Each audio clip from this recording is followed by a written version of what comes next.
Hello students, my self Anand Sharma और आज हम कंटिन्यू करने वाले हैं स्टूडेंट्स हम स्टैट्स का सेकेंड चैप्टर। क्लियर बच्चे, हमने लास्ट क्लास के अंदर chapter number 1 introduction to stats बहुत अच्छे से क्लियर कर लिया था। उसका एक बार चलिए फास्ट फॉरवर्ड एक बार रिवीजन कर लेते हैं कि हमने लास्ट सेशन में क्या किया था। ओके, तो बच्चे एक बार आप फटाफट नोट्स निकालेंगे और चैप्टर नंबर 1 फटाफट रिकॉल करेंगे एक बार। ओके, तो लास्ट क्लास में हमने देखा था इंट्रोडक्शन टू स्टैट्स। उसके अंदर सबसे पहले बच्चे हमने स्टैट्स की डेफिनेशन कवर की थी, मीनिंग कवर किया था। उसके बाद में हमने देखा था कितने टाइप्स का स्टैट्स हो सकते हैं। बेसिकली हमने उसके बच्चे दो सेंस में स्टैट्स को समझा था। पहला था बच्चे सिंगुलर सेंस और दूसरा था बच्चे प्लूरल सेंस। उसके अंदर हमने देखा बाद में characteristics of stats. Characteristics of stats में हमने बच्चे टोटल 6 पॉइंट कवर किए थे और मैंने कहा था नियर बाय 3 to 4 पॉइंट बच्चे आपको टिप्स पे याद रखने हैं क्योंकि एग्जाम में इसका डायरेक्ट क्वेश्चन बन सकता है। उसके बाद में हमने स्कोप ऑफ स्टैट्स देखा था। देन आफ्टर दैट सबसे इंपॉर्टेंट चीज इंपॉर्टेंस ऑफ स्टैट्स और उसके बाद लिमिटेशन ऑफ स्टैट्स हमने क्या किया था, कवर किया था। मैंने आपको याद होगा लिमिटेशन ऑफ स्टैट्स में एक स्टोरी भी क्रिएट करके बताई थी। तो वो वाला जो एवरेज वाला पॉइंट था, डीमेरिट जो था कि ये एवरेज को कंसीडर करते हैं लेकिन समटाइम्स एवरेज जो होता है वो इतना परफेक्ट नहीं होता है depending on the situation. Clear. उसके बाद में बच्चे कुछ हमने और ऐसी टर्म्स के बारे में बात की थी जो मैंने कहा था आने वाले चैप्टर्स में आपके लिए यूज होगी। तो वो टर्म्स हमने देखा था consumer, producer, service holder, service provider, ये सब हमने टर्म्स कवर की थी। तो ये था बच्चे हमारा पूरा का पूरा chapter number 1। I hope last class में आप लोगों को ये चैप्टर 1 बहुत अच्छे से समझ में आ गया होगा। नाउ अब बढ़ते हैं बच्चे हम हमारे सेकेंड चैप्टर की और हमारा सेकेंड चैप्टर है बच्चे collection of data. Sir collection of data तो हमने पहले कहीं देखा है बच्चे, याद आ रहा है? सबसे पहले सिंगुलर सेंस के अंदर ही ऊपर टाइटल में हेडिंग लिखी हुई थी। क्या लिखी हुई थी मैं आपको दिखा रहा हूं, देखो वापस फटाफट। क्या लिखा हुआ था बच्चे? सिंगुलर सेंस के अंदर meaning of stats in singular sense में क्या था? It is a collection of numerical facts. और न्यूमेरिकल फैक्ट्स को ही तो बच्चे क्या बोलते थे हम लोग? न्यूमेरिकल फैक्ट्स को ही हम लोग बोलते थे डेटा। ठीक है। नाउ कलेक्शन ऑफ डेटा या कलेक्शन ऑफ डाटा अब हम कवर करने वाले हैं। सबसे पहले कलेक्शन, इस चैप्टर में हम क्या क्या कवर करेंगे एक बार हम लोग देख लेते हैं बच्चे फटाफट। इस चैप्टर में हम लोग कवर करने वाले हैं कि जो डाटा होता है, जो न्यूमेरिकल फैक्ट्स होते हैं, वो किस तरीके से कलेक्ट किए जा सकते हैं, क्या क्या उसके सोर्स हो सकते हैं, क्या क्या उसके टाइप्स हो सकते हैं। ठीक है, तो ये हम इस चैप्टर में कवर करेंगे। तो स्टार्ट करें। ओके, तो फर्स्ट ऑफ ऑल बच्चे stats data can be obtain from 2 sources. सबसे पहले बच्चे आपको ध्यान रखना है कि जो डाटा होता है स्टैट्स में वो 2 सोर्सेज से कलेक्ट किया जा सकता है। फर्स्ट इज प्राइमरी डाटा और अ प्राइमरी सोर्स और नेक्स्ट होता है बच्चे secondary data, that is a secondary source of collection of data. इसमें क्या है ध्यान से देखना बच्चे, जो प्राइमरी सोर्स होता है, जो प्राइमरी सोर्स होता है वो बच्चे एक फर्स्ट हैंड डाटा होता है। सर फर्स्ट हैंड मींस बच्चे जैसे हम लोग कोई भी न्यू व्हीकल परचेज करते हैं, आपने न्यू कार परचेज की, न्यू बाइक परचेज की, तो आपने फर्स्ट टाइम सीधा शोरूम से वो परचेज की, वो कभी पहले क्या हो रखी है कार, कभी यूज नहीं हो रखी है, तो वो आप लोगों के लिए बच्चे फर्स्ट हैंड गाड़ी होती है। सिमिलरली जो प्राइमरी डाटा होता है बच्चे वो फर्स्ट टाइम कलेक्टेड डाटा होता है, जो बच्चे किसी ना किसी एक स्पेसिफिक पर्पस के लिए क्या किया जाता है, कलेक्ट किया जाता है। देखिएगा इसमें लिखा हुआ है द रिसर्चर। बच्चे रिसर्चर कौन होता है? जो भी कोई भी रिसर्च कर रहा है या जो भी कोई एनालिसिस करने के लिए डाटा कलेक्ट कर रहा है, तो the person who collects the data वो क्या हो गया हमारे यहाँ पे? रिसर्चर हो गया। A researcher may collect the data by conducting an enquiry. Sir ये इंक्वायरी मींस बच्चे हम आगे पूरा पढ़ेंगे इंक्वायरी किस किस टाइप से की जा सकती है, इंक्वायरी क्या होती है। तो अभी इस पॉइंट को इंक्वायरी को स्किप करो। Researcher may collect the data by conducting enquiry. Such data are called primary data as they are based on the first hand information. First time वो इंफॉर्मेशन बच्चे उसके हाथ लगी है तो वो एकदम न्यू, ब्रांड न्यू इंफॉर्मेशन है जो पहले कहीं भी एग्जिस्ट नहीं कर रही थी। तो ये क्या हो गया? प्राइमरी डाटा हो गया। नाउ सेकेंडरी डाटा क्या होता है? They can be obtained either from published source. Published source कौन कौन से हो सकते हैं बच्चे? गवर्नमेंट रिपोर्ट्स हो सकते हैं, गवर्नमेंट को डॉक्यूमेंट हो सकते हैं, न्यूज़पेपर हो सकते हैं, बुक्स हो सकते हैं, रिटन बाय द इकोनॉमिक्स और फ्रॉम एनी अदर सोर्स। कहने का मतलब बच्चे, क्योंकि देखो आपने देखा था कि जो फर्स्ट जो प्राइमरी डाटा होता है उसको रिसर्चर खुद जाके क्या करता है, डाटा को कलेक्ट करता है, लेकिन जो सेकेंडरी डाटा है उसमें बच्चे रिसर्चर खुद से वो डाटा कलेक्ट कभी भी नहीं करेगा। वो डाटा कहां से लिया जाएगा बच्चे, देखो फर्स्ट जो प्राइमरी डाटा होता है वही तो आगे जाके किसी के लिए क्या बनने वाला है, सेकेंडरी डाटा बनने वाला है। सर कैसे?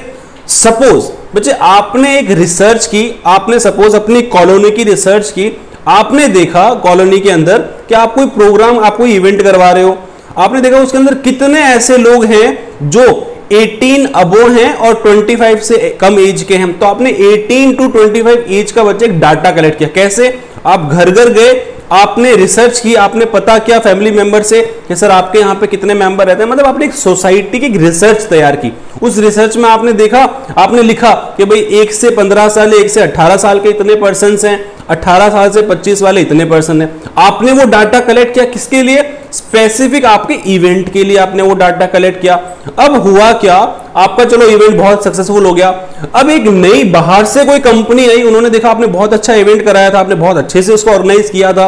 अब क्या हुआ, वो कंपनी आके आपको बोल रही है कि सर क्या हम आपसे आपका वो डाटा बोरो कर सकते हैं? तो बच्चे जो वो आपसे डाटा बोरो करेंगे, वो जो सेकंड कंपनी आई थी उसके लिए क्या वो प्राइमरी डाटा होगा क्या?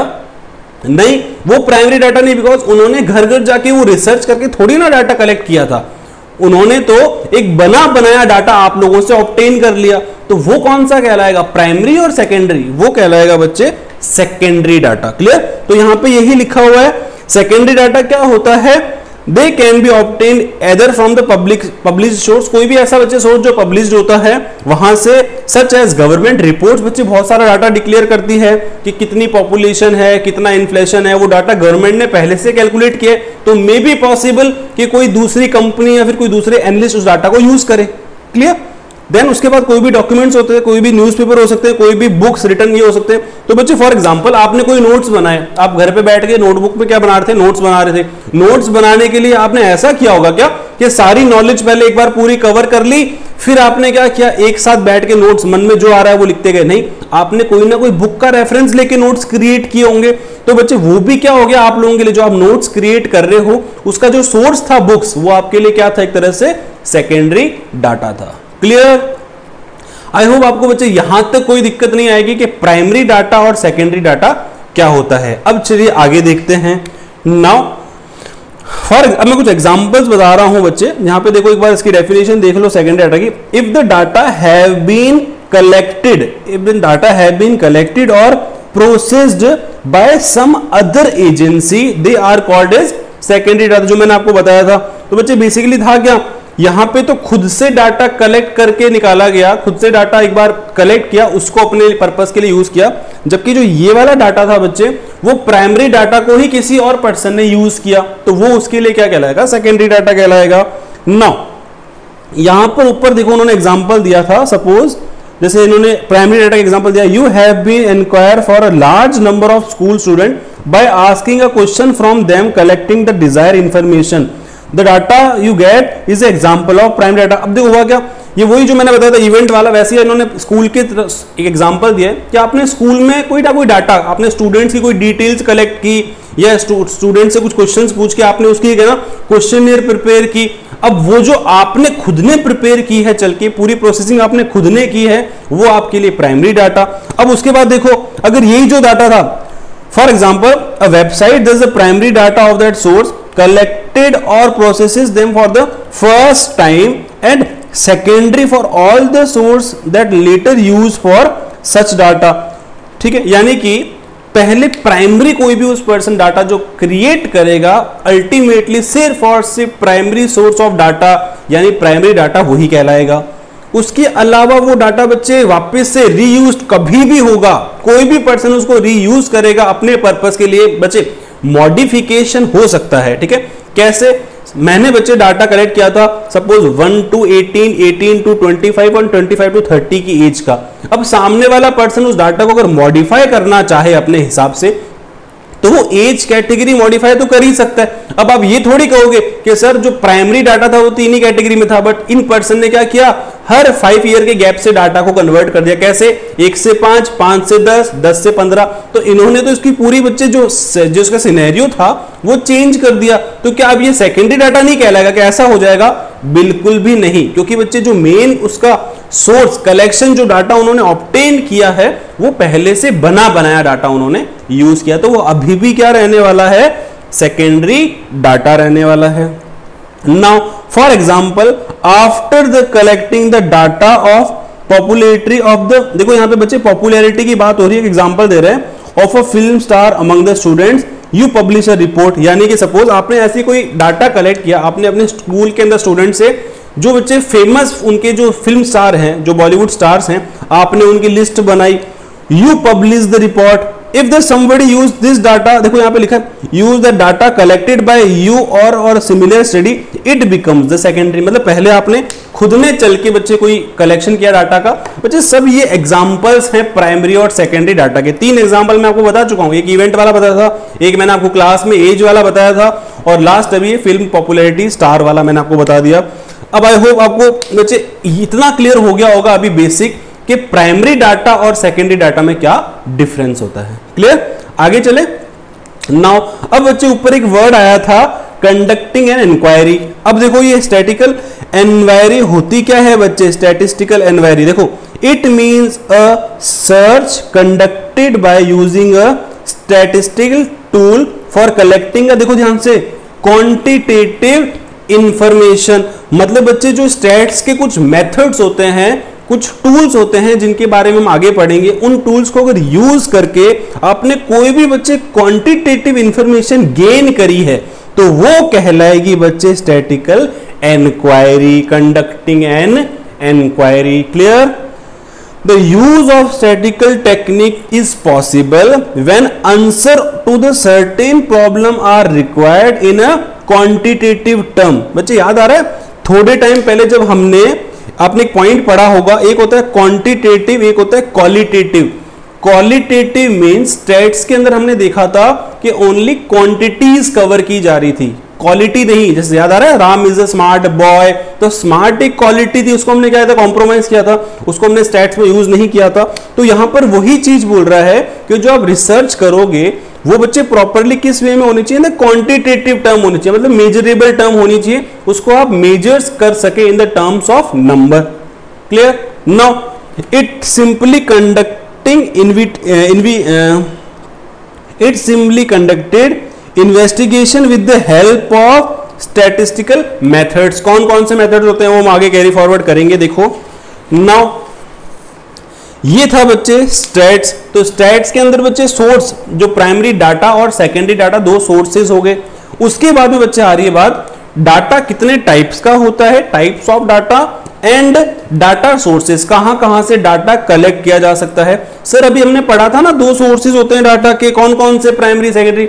बच्चे वो तो एक बहुत ही लार्ज टर्म थी, उसके अंदर अगर हम जाएंगे तो देखो आपको और उसके अंदर बहुत सारे उसके बाइफर्गेशन मिलेंगे। तो चलो वो देखते हैं फटाफट। देखो types of data and data sources. सबसे पहले बात होगी बच्चे क्वांटिटेटिव डाटा, क्वालिटेटिव डाटा। बच्चे जो भी ऐसा डाटा है जो कि in the terms of number या in the term of measurable value अगर हम रिकॉर्ड करते हैं या ऑब्टेन करते हैं तो ऐसा डाटा कहलाता है बच्चे क्वांटिटी या quality, quantity data, quantitative data. ठीक है? Quantitative data are those data can be qualified in the definite units of a measurement, जिसको बच्चे मेजर्स, नंबर्स में मेजर किया जा सके। जबकि क्वालिटेटिव डाटा क्या होता है, refers to the qualitative characteristics of an subject or an object। तो बच्चे ये बताओ स्टैट्स के अंदर क्वांटिटेटिव से लेना देना है क्वालिटेटिव से, तो बच्चे स्टैट्स तो प्रॉपरली किसको ध्यान में रखते हुए बनाई जा रही है बच्चे, क्वांटिटेटिव। हम पूरे के पूरे न्यूमेरिकल फैक्ट्स ही कवर करते हैं ना, और न्यूमेरिकल मतलब नंबर्स जहां पे आ जाते हैं वो तो क्या, कौन सा हो गया, वो हो गया क्वांटिटेटिव। ठीक है ना? तो क्वांटिटेटिव डाटा और क्वालिटेटिव डाटा ये मैंने आपको बच्चे यहां पे कवर करा है, आगे आप रीड कर देना इसको डिटेल के अंदर। नाउ एक होता है बच्चे प्राइमरी डाटा, एक होता है सेकेंडरी डाटा। लो वापस आ गया, अभी मैंने आपसे डिस्कस किया क्या होता है प्राइमरी डाटा। प्राइमरी डाटा वो बेसिकली ऐसा बच्चे डाटा होता है, those data which do not already exist, जो पहले से है नहीं। वो तो बच्चे पहले से डाटा कैसे होगा, जब उसको हम फर्स्ट टाइम हम ही उसको क्रिएट करने वाले हैं। And this have to be collected for the first time with the primary sources by their very nature these data required a fresh and first time collection coverage। fresh और first time बच्चे उसकी coverage, वो तो obviously first time ही किया जाएगा तब primary data create होगा। Then उसके बाद secondary data they already exist in some other form या सम फॉर्म। देखो पहले से वो डाटा एग्जिस्ट कर रहा है किसी फॉर्म में, आपने उस डाटा को उठाया अपने हिसाब से अरेंज कर दिया। वो एज वाला एग्जाम्पल, वो नोट्स वाला एग्जाम्पल, पूरी बुक थोड़ी छाप दी आपने, उसका रेफरेंस लेके खुद से कुछ चेंजेस किए, तो वो भी किस में आ गया बच्चे, आपका सेकेंडरी डाटा में आ गया। क्लियर। नाउ अब बच्चे सबसे इंपॉर्टेंट चीज, सर क्या प्राइमरी डाटा सेकेंडरी डाटा हमको इतना जो बार बार चीजें रिपीट हो रही है तो क्या ये इंपॉर्टेंट है? बच्चे ये बहुत इंपॉर्टेंट है और एग्जाम में देखोगे आप बार बार फ्रीक्वेंटली ये क्वेश्चन रिपीट होता है कि what is the difference between primary and secondary data. तो बच्चे प्राइमरी और सेकेंडरी डाटा के मैं तीन आपको बच्चे डिफरेंसेस बता रहा हूं और ये तीन डिफरेंसेस आप हाथों हाथ अभी साथ में क्या करोगे, याद कर लोगे। चलो फटाफट देखो। Primary data is a original data collected by the investigator. सबसे पहले जो रिसर्चर उसको प्राइमरी फर्स्ट टाइम जब वो डाटा कलेक्ट करेगा तो वो होगा primary data. And secondary data is already existing और नॉट अ ओरिजिनल डाटा। तो वो बच्चे ऑलरेडी एग्जिस्टिंग डाटा होता है और ओरिजिनल डाटा नहीं होता है, ठीक है, जबकि ये ओरिजिनल डाटा होता है और फर्स्ट टाइम कलेक्टेड डाटा होता है। Next, primary data is always collected for a specific purpose. कैसे? मैंने आपको बोला था ना, आपका पर्पस था एक इवेंट को ऑर्गेनाइज करना, तो आपने खुद ने चल के वो डाटा कलेक्ट किया, तो वो बच्चे वो एक स्पेसिफिक पर्पस के लिए आपने डाटा कलेक्ट किया था, ठीक है। While secondary data is already have been collected for some other purpose. देखो कैसे, अब देखो बच्चे एक तो होता है प्राइमरी डाटा और एक होता है सेकेंडरी डाटा। अब सोच के देखना बच्चे, जो प्राइमरी डाटा है उस डाटा को अगर कोई फ्यूचर में यूज करेगा तो क्या किसी स्पेसिफिक पर्पस के लिए यूज करेगा, किसी भी चीज के लिए यूज कर सकता है बच्चे, वो किसी भी चीज के लिए यूज कर सकता है। मतलब उसका जो पर्पस होगा वो कभी भी क्या होगा, स्पेसिफिक नहीं होगा। देखो जब फर्स्ट टाइम हम कोई डाटा बच्चे कलेक्ट करते हैं, क्यों? क्योंकि वो डाटा की हमारी रिक्वायरमेंट है।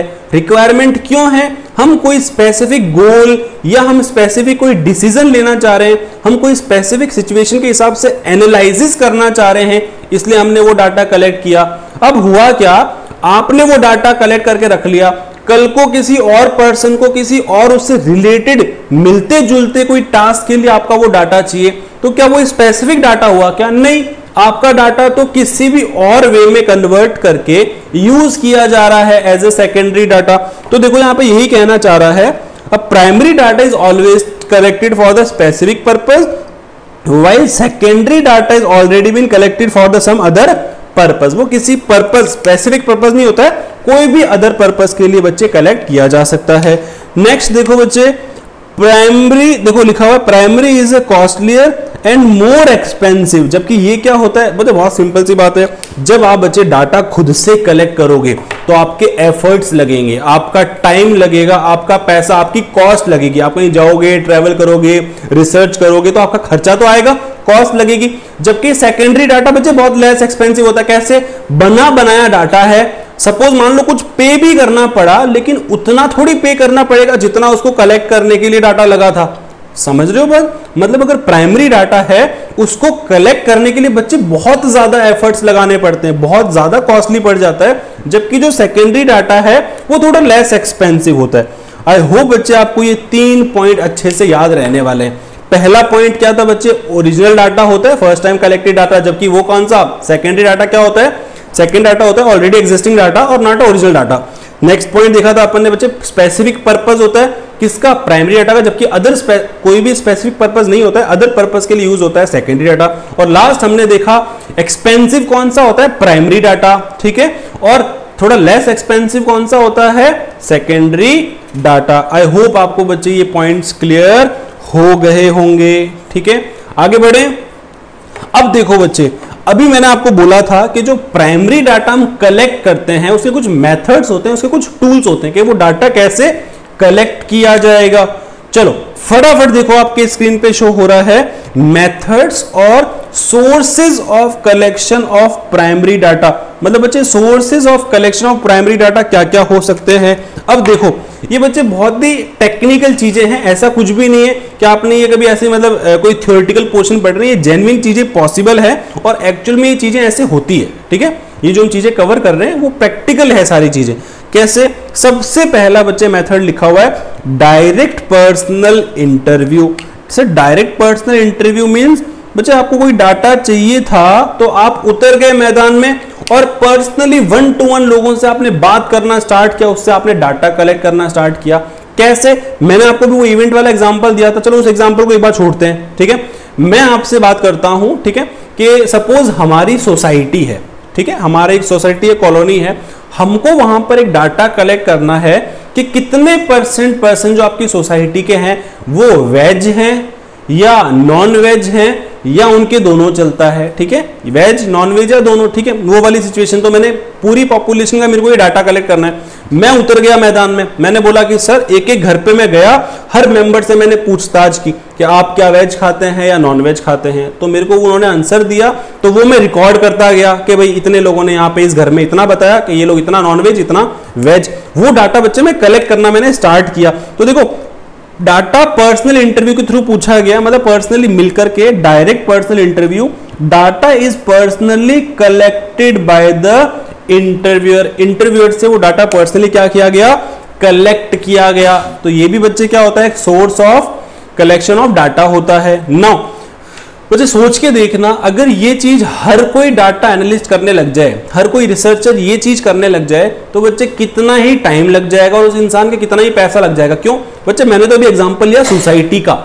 अगर मैं बोलूं कि आपको पूरी कंट्री की रिसर्च करनी है, पूरी कंट्री में कितने लोग वेज हैं कितने लोग नॉन वेज हैं, तो क्या वो बच्चे पॉसिबल है? पहली चीज तो वो पॉसिबल ही नहीं है, और अगर पॉसिबल है तो बच्चे वो बहुत ज्यादा कॉस्टली हो जाएगा। तो अब बात करते हैं कि इसके बच्चे एडवांटेजेस और डिसएडवांटेजेस क्या हैं। किसके? सबसे पहला जो था ना सोर्स कलेक्शन ऑफ डाटा, कौन सा? Direct personal. डायरेक्ट पर्सनल का सबसे पहला एडवांटेज की बात करते हैं बच्चे, हाईएस्ट रिस्पॉन्स रेट। कैसे बच्चे? जब हम कलेक्शन ऑफ डाटा करते हैं तो वहां पर एक बात आती है रिस्पॉन्स की, रिस्पॉन्स रेट की। मैं आगे आपको बताऊंगा, ऐसे बहुत सारे और भी बच्चे ऑप्शंस होते हैं जहां पे डाटा कलेक्ट किया जा सकता है और शायद वो सस्ता भी पड़ेगा, कॉस्टली भी नहीं होगा और बहुत इजीली। मैंने भी बोला था ना, पूरे ऑल ओवर इंडिया में आप बताना कि कितने लोग वेज है नॉन वेज है, तो बच्चे इसको एक बहुत छोटे तरीके से भी किया जा सकता है। पता कैसे?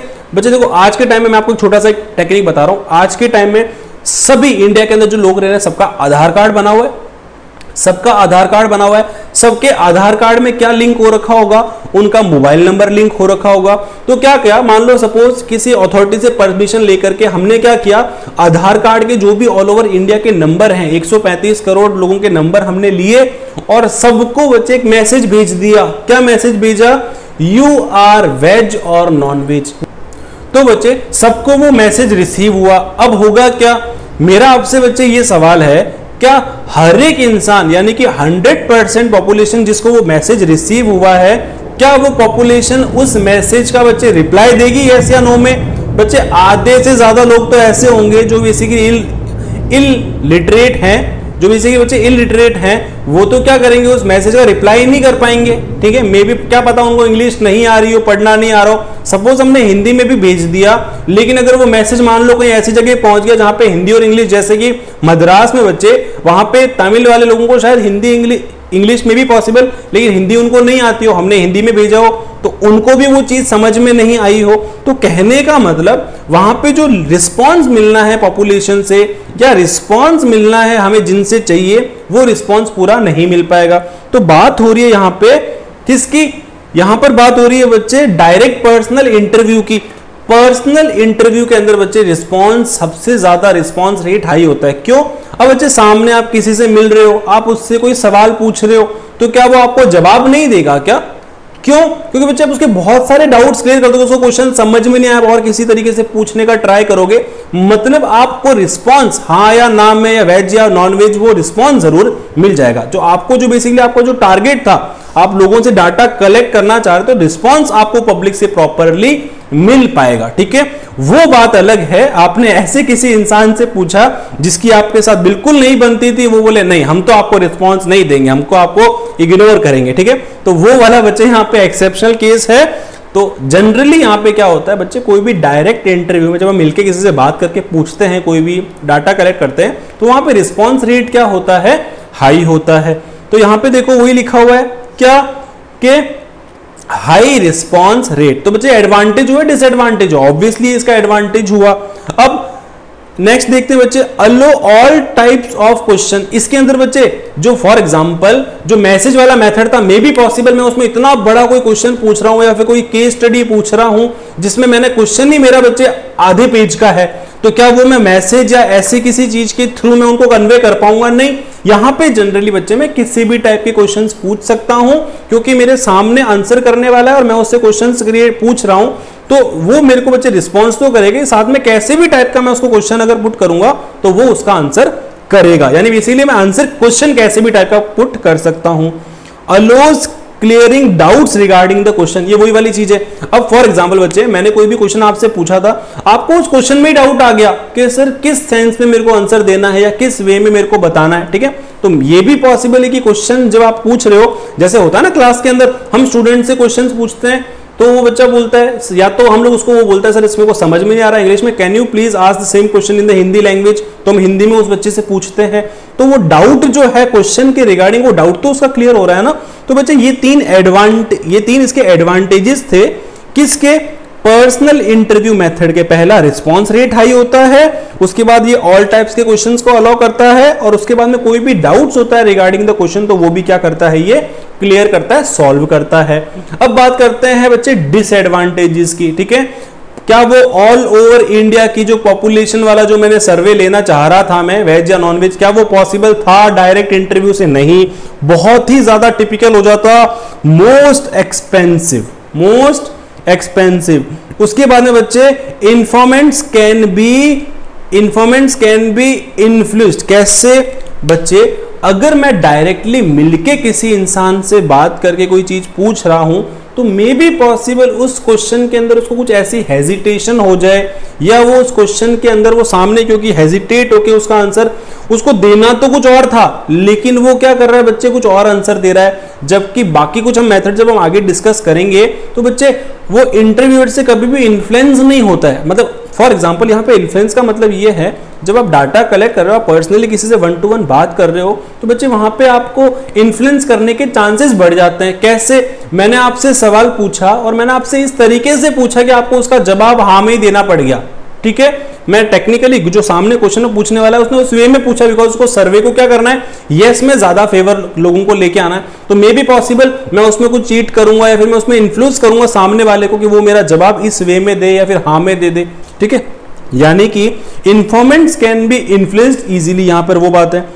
टेक मोर टाइम, तो बच्चे मोर एक्सपेंसिव और मोर टाइम वाला मैंने आपको बता दिया, टाइम बहुत ज्यादा लग जाएगा। ठीक है, तो ये बच्चे कुछ एडवांटेजेस और डिसएडवांटेजेस थे किसके, डायरेक्ट पर्सनल इंटरव्यू के। आई होप आपको डायरेक्ट पर्सनल इंटरव्यू क्लियर हो गया होगा। बच्चे कुछ लिमिटेड यहाँ पे ऐसे जो कलेक्शन ऑफ डाटा के सोर्सेज हैं उन्हीं के मैंने एडवांटेज और डिसएडवांटेज टेबल फॉर्म में दिए जो इंपॉर्टेंट है। अब आगे देखो, जैसे नेक्स्ट वाली बात हो रही है यहाँ पे, नेक्स्ट है इनडायरेक्ट ओरल इन्वेस्टिगेशन। इनडायरेक्ट, इसके अंदर क्या कवर हो रहा है, हम बच्चे जो डाटा कलेक्ट करेंगे, data is collect from third party who have information about the subject of enquiry. हमने क्या किया, डाटा जो कलेक्ट किया वो किसी थर्ड पर्सन से किया। सब थर्ड पर्सन कौन बच्चे, एक तो वो मेन पर्सन जिसका वो डाटा है, दूसरे हो गए हम जो डाटा कलेक्ट कर रहे हैं। अब हम दोनों के अलावा किसी और पार्टी से मैंने डाटा कलेक्ट किया। सर कैसे पॉसिबल? बच्चे रोड पे कोई एक्सीडेंट हुआ, हम वहां पे जो एक्सीडेंट के जस्मदीद, वर्ड सुना होगा ना कि भाई जस्मदीदों ने बताया, मतलब कि जो वहां पे एज एविडेंस वहां पे थे, ठीक है, जो हम लोग बोलते हैं ना जैसे कोर्ट के अंदर भी बुलाया जाए भाई एविडेंस हो गए, ठीक है, तो हमने किसी थर्ड पर्सन को बुलाया और उसने गवाही दी, ठीक है, उसने बोला कि सर यहां पे ये चीज हुई थी, या वो डाटा हमने उस थर्ड पर्सन से लिया, ये मानते हुए कि उस थर्ड पर्सन के पास वो इंफॉर्मेशन है। तो ये भी बच्चे क्या है, एक पॉसिबल सोर्स ऑफ कलेक्शन है, जिसको बोलते हैं इनडायरेक्ट ओरल इन्वेस्टिगेशन। मतलब कि हमने पर्सनल किसी जो इंफॉर्मेंट है उनसे नहीं मिले, हम किसी थर्ड पर्सन से हमने उसके बारे में इंफॉर्मेशन कलेक्ट की, ये मानते हुए बच्चे यहां पर ये कंडीशन अप्लाई है कि उसके पास उस चीज की इंफॉर्मेशन है, ठीक है। नेक्स्ट है बच्चे इंफॉर्मेशन फ्रॉम करस्पॉन्डेंट्स। करस्पॉन्डेंट्स कैसे? Data is collected from the agents appointed in the area for the investigation. कैसे? अब जरूरी नहीं है ना कि हर जगह पे हम ही जाके पर्सनल इंटरव्यू करें। हमने हमारी 20 लोगों की टीम बनाई और सपोज हमने बोला हमारे इस लोकल एरिया के कोई भी 20 सोसाइटी में हमने उन 20 लोगों को, 20 एजेंट को हमने भेज दिया। अब वो 20 एजेंट क्या करेंगे?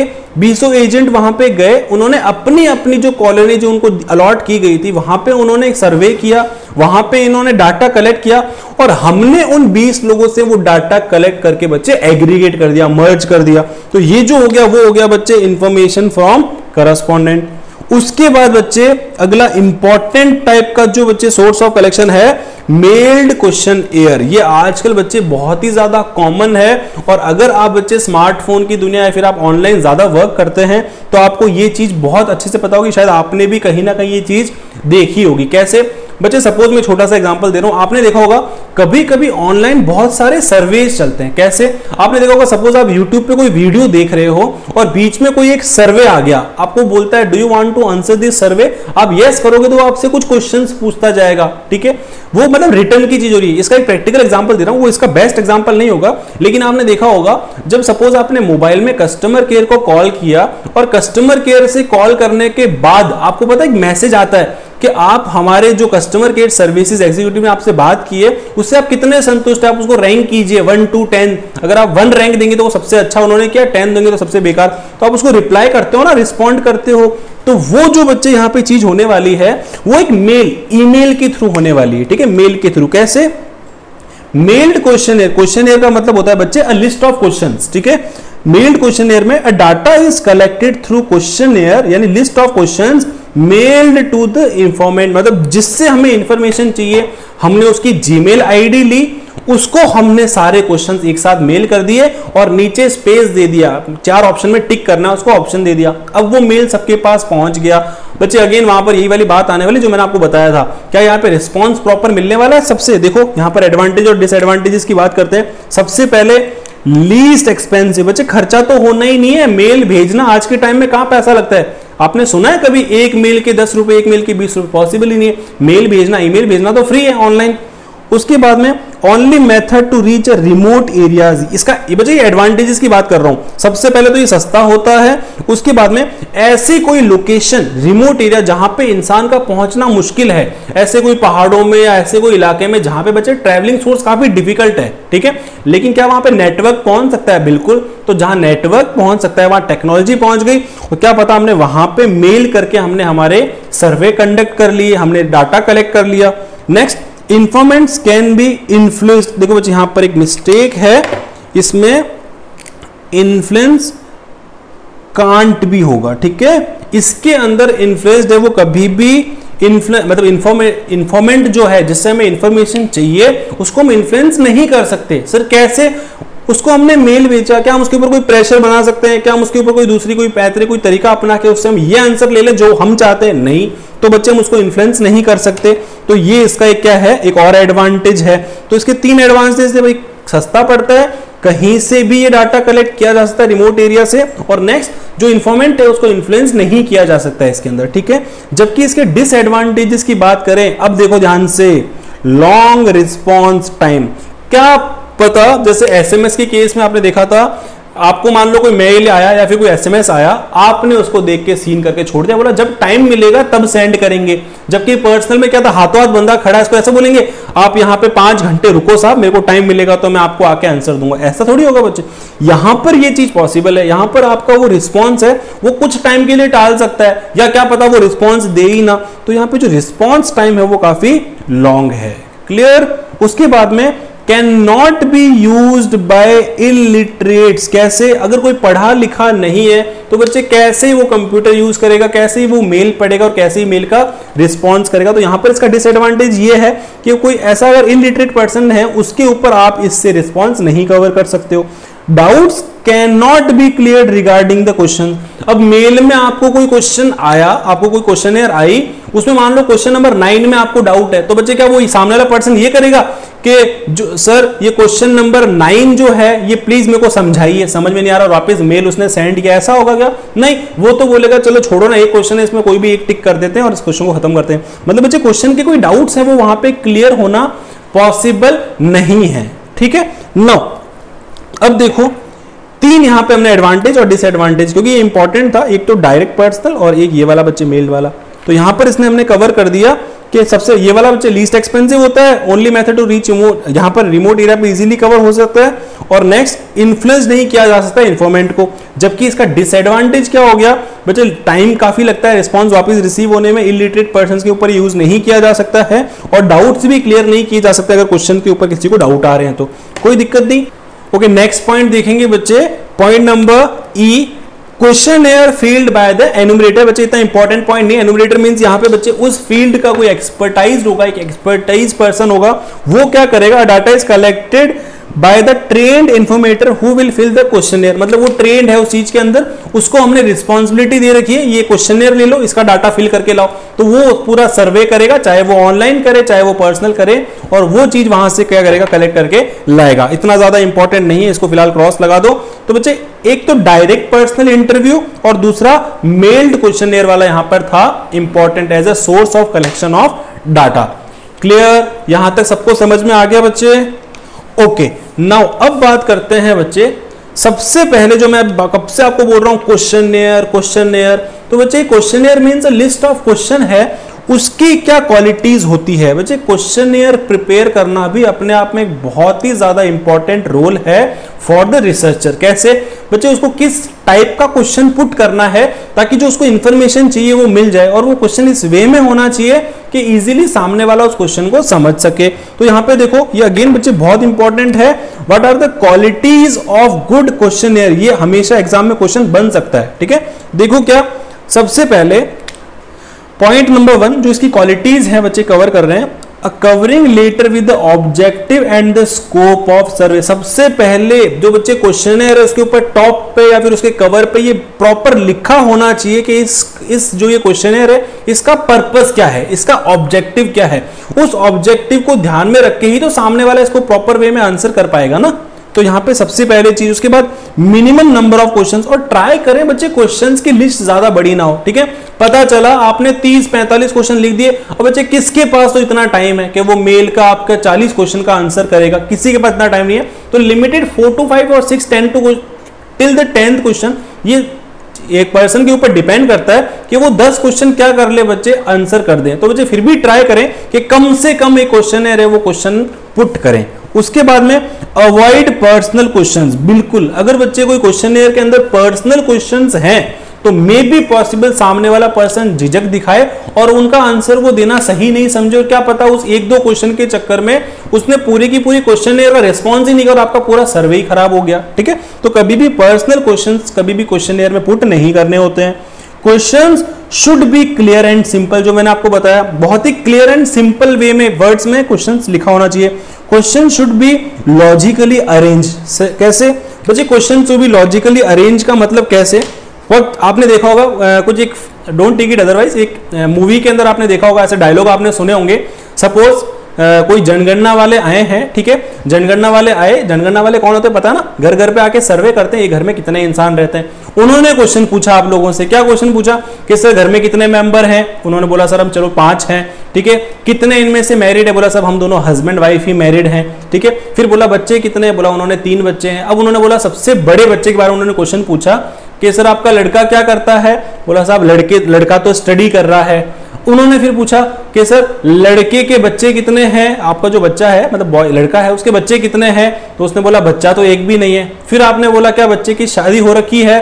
बच्चे अब देखो लॉजिक समझना, बच्चे क्वेश्चन पहले आया था बच्चे कितने और बाद में आया है शादी हुई या नहीं हुई है। सोच के देखो अगर पहले ये अरेंज होता प्रॉपरली, क्वेश्चन होता मैरिड और नॉट वाला क्वेश्चन पहले होता, तो क्या वो सामने वाला इतना इंसान जो है वो समझदारी दिखा के खुद ही बोल देगा ना। जैसे आपने देखा होगा बच्चे जब आप कोई ऑनलाइन फॉर्म फिल करते हैं तो वहां पर एक ऑप्शन आता है, किस चीज का ऑप्शन आता है बच्चे, मैरिड जो होता है उसका बच्चे मैरिटल अफेयर स्टेटस जो है उसका आता है, कैसे कि आप मैरिड हो या अनमैरिड हो। तो जैसे ही बच्चे आप अनमैरिड पे क्लिक करते हो ना तो नीचे देखो चिल्ड्रन वाला ऑप्शन अपने आप से ब्लॉक हो जाता है। देखा होगा आपने कोई ना कोई, देखा जब आप आगे कोई फॉर्म फिल करते हो तो देखना उसमें ऐसा होता है जनरली, क्या होता है अगर मैरिड हो तो फिर वो नीचे वो पूछेगा चिल्ड्रंस कितने हैं, अगर आप बोलोगे अनमैरिड तो वो नीचे चिल्ड्रन वाला ऑप्शन ही ब्लॉक हो जाता है। मतलब कि जो क्वेश्चंस हैं वो लॉजिकली अरेंज तो होने चाहिए कि भाई आप किसके बाद कौन सा क्वेश्चन पूछोगे, वो अरेंजमेंट जो है वो बहुत ज्यादा मैटर करता है। क्लियर। नाउ ये हो गया बच्चे क्वालिटीज ऑफ गुड क्वेश्चनियर। उसके बाद में एक बच्चे टेलीफोनिक इंटरव्यूज भी होता है, ये यहां पर एक पॉइंट रह गया था, ई के बाद एक एफ पॉइंट बच्चे और है इसमें, क्या टेलीफोनिक इंटरव्यूज। कैसे, जो बच्चे पर्सनल इंटरव्यू था ना उसमें क्या था कि पर्सनली मिलके हमें इंटरव्यू कंडक्ट करना था, लेकिन यहां पे क्या हो रहा है हमने किसी पर्सन को कॉल किया, नंबर्स हमारे पास थे, आपने देखा था ना कि मेल के अंदर या एसएमएस के अंदर प्रॉपर्ली रिस्पांस नहीं हो रहा, इलिटरेट रेट वगैरह जो भी है प्रॉब्लम्स आ रहे थे। बट इसमें क्या होगा देखो, data collected through the interviewer over a telephonic with the interviewer, मतलब बेसिकली इंटरव्यू जो होगा वो इंटरव्यूअर टेलीफोन के थ्रू लेगा, कॉल्स के थ्रू लेगा। इसमें देखो बच्चे एडवांटेज, अगेन ये रिलेटिवली लो कॉस्ट होगा। रिलेटिव किससे कंपैरिजन हो रहा है बच्चे, पर्सनल इंटरव्यू से। Relatively high response rate, again जो बच्चे जो पहले हमने पढ़ा था कौन सा वाला, मेल्ड वाला या फिर कोई भी एसएमएस वाला, उसके कंपैरिजन में इसमें रिस्पांस हाई होगा। लेस इन्फ्लुएंस ओवर द इंफॉर्मेट, इसमें भी देखो बच्चे इन्फ्लुएंस फोन पे किया तो जा सकता है, लेकिन comparison to the personal interview यहां पे लेस इन्फ्लुएंस किया जा सकता है। उसके बाद में डिसएडवांटेजेस वाले की बात करें तो लिमिटेड यूज है इसका, हर चीज बच्चे फोन पे डिस्कस करके फोन पे सर्वे करके पॉसिबल नहीं है, यूज बहुत लिमिटेड है। Reactions can not B watched, कैसे पर्सनली मिले थे तो बच्चे कभी कभार किसी चीज का आंसर हमको एक्सप्रेशन से, पर्सनली मिलने से, वो पर्सनल फील से ही टच हो जाता है कि सामने वाला आंसर इसका क्या देने वाला है, क्या इस क्वेश्चन का उस पर क्या इंपैक्ट पड़ा है। तो बच्चे जो रिएक्शन है वो वॉच नहीं किया था फोन पे, ठीक है।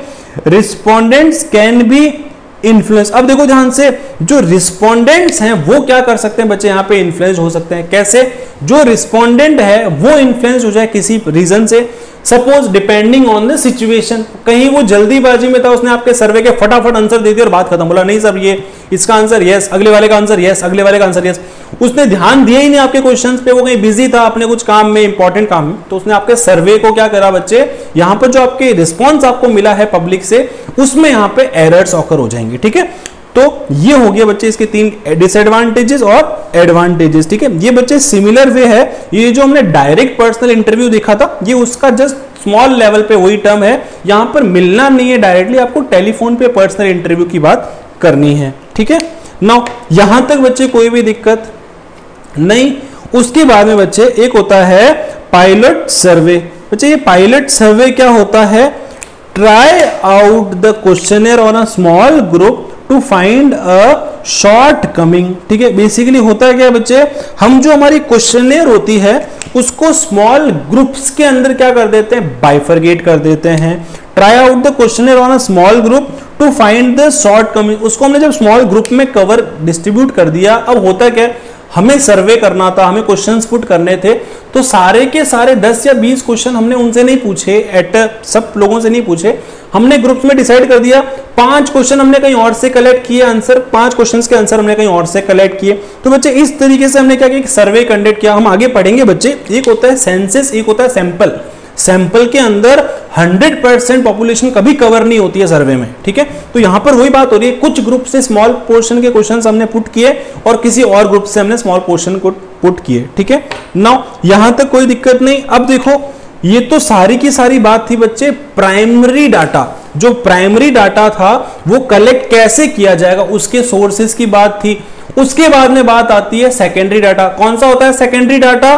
जो ऑलरेडी एग्जिस्ट कर रहा है, हमें उसको यूज करना है। तो बच्चे आपको पता है कौन कौन से सोर्सेज हो सकते हैं। सोर्सेज ऑफ सेकेंडरी डाटा, कोई भी बच्चे पब्लिश्ड सोर्स, कैसे गवर्नमेंट की कोई पब्लिकेशन हो गई, ये सेमी गवर्नमेंट की कोई पब्लिकेशंस हो गई, मतलब गवर्नमेंट कभी को बच्चे खुद के कुछ नोटिफिकेशंस, खुद के कुछ डाटा रिलीज करता है पब्लिक के लिए, तो वहां से हम डाटा कलेक्ट कर सकते हैं। उसके बाद अनपब्लिश्ड सोर्स भी हो सकता है बच्चे, कैसे? जैसे सेंसस ऑफ इंडिया, इंडिया का जो सेंसस है, जनगणना की बात हो रही है, तो बच्चे 2010 का जो जनगणना थी, सेंसस थी, वो सबसे ज्यादा बच्चे प्रॉपर माना जाता है, ठीक है। क्योंकि बच्चे उसके बाद में आपने सुना होगा, जो उसके बाद में जो ये किया गया था बच्चे सर्वे सेंसस का, उसके अंदर पाया गया कि बहुत सारे ऐसे लोग, एक्चुअली होता है कि गवर्नमेंट ऑफिसर्स को बच्चे सेंसस में लगाया जाता है, वो घर घर जाके बात करते हैं।